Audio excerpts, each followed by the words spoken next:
Cameramen were granted rare access into the Antiquities Museum in Mosul, Iraq, after forces retook the building from Islamic State on Tuesday.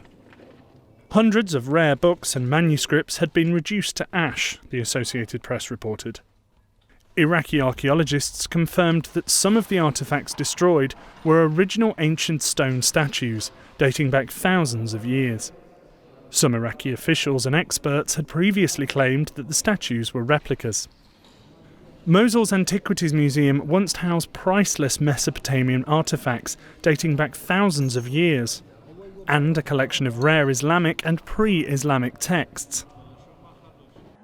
In 2015, the Islamic State group released a video showing militants using sledgehammers to smash the ancient artefacts, describing them as idols that must be removed.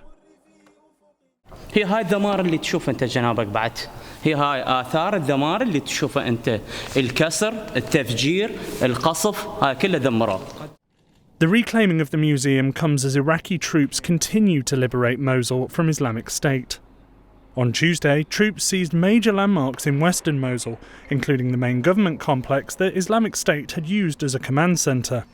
Iraqi military commanders said the seizure signalled that the militant group's sturdiest lines of defence in the city are crumbling.